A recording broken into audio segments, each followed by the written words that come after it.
back in the day. Back in the day, a poor farmer and his elderly mother lived in a peaceful, happy house on some land at the foot of a mountain. They farmed their food and lived a modest life in Shinano.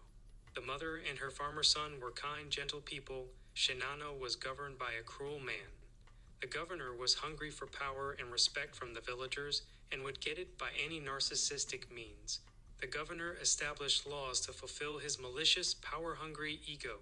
He scribed into law that the elderly may need to be exterminated might they present as a burden to the economic progress of the village. On a Sunday morning, the village was bestowed with the awful news that there will be a cleansing of the elderly.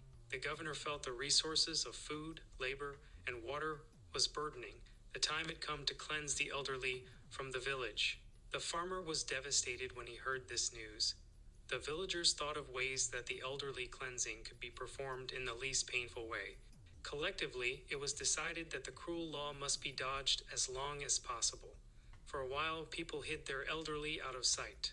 The farmer hid his mother in a basement room under his kitchen with food supplies, water, clothes, and her favorite paintings that brought about environmental coziness. Things began to feel relaxed again. One day, the governor put out an enforcement notice that the burdening elderly people must not be present tomorrow, or wrath would be felt with a great, painful vengeance upon those who have disobeyed the elderly extermination law.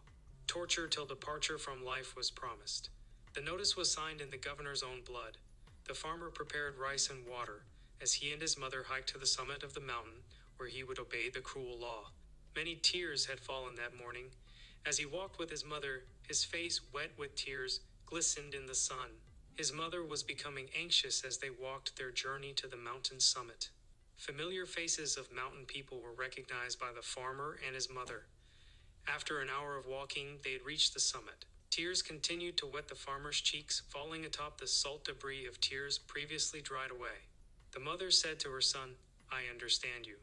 Your decision is only in fear of the governor's mandate, but do not fear. As much as I will miss you, my son, your face and the peace we live with together, I will be okay. God is good. I will return to Yahweh. From Yah's breath I came and will return to. There will be more breaths that'll give life to us again. Maybe on the next breath I'll be your son and you'll be my mother," or something like that. "I love you. Thank you for your kindness. Your heart is good, and I promise Yahweh will forgive those who have a heart as pure as yours." His mother's words seeded a transformative moment in the farmer.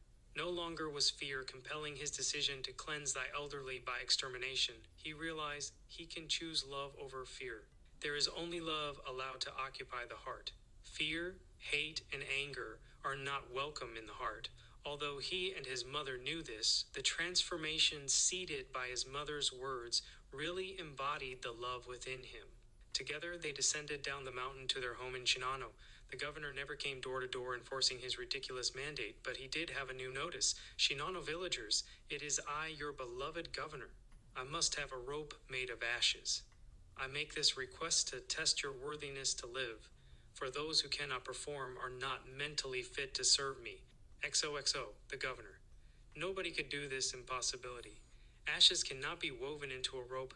This was a blatant ego trip of power. The farmer's mother, very wise, had an idea. She said to her son and villagers, "Feareth not thy ridiculous notice of thy governor. I have a plan that, I believe, will please him. We will weave a rope out of straw.